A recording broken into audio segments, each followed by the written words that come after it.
ঘুরছে মেশিন, উড়ছে ধুলা, আর পাশে দাঁড়িয়ে আছেন সেই মানুষটি যিনি এই যন্ত্রের শব্দকে বানিয়ে তুলেছেন নিজের জীবনের গতির শব্দ। 7 বছর ধরে ফসল গুঁড়ো করার যন্ত্রের ব্যবসা করে নিজেকে গড়ে তুলেছেন একজন সফল উদ্যোক্তা হিসেবে। দিনাজপুরের বীরগঞ্জ উপজেলার লাটেরহাটের এক প্রান্তিক পরিবার থেকে উঠে আসা একজন তিনি বলেন, আমার এখানে মূলত এই যে গম, ভুট্টা, হলুদ, মরিচ, ভিজা চাল, বড়ার কালাই এগুলো ভাঙানো হয়। ধানের পাতান টাতান এগুলো প্রায় 7 বছর পার হয় আর কি। আগে করছিলাম মেশিন দিয়ে একটু কম হয়েছিল, এখন কারেন্ট লাগাইছি, কারেন্ট দিয়ে একটু হয় আর কি চলার মতো। এটা আমরা ভুট্টা নেই 3 টাকা কেজি, চাল নেই 5 টাকা কেজি, হলুদ 15 টাকা, মরিচ 20 টাকা। শুরু হয় যন্ত্র দিয়ে ধান, গম, ভুট্টা, মরিচ গুঁড়ো করার কাজ।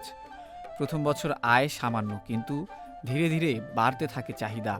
এখন তার 3টি যন্ত্র আছে, নিজেও আপন ছেলে চালান ব্যবসা, আর মাসে গড়ে আয় করেন 30 থেকে 40 হাজার টাকা। তিনি বলেন, এই মেশিনই এখন আমার সংসার চালায়।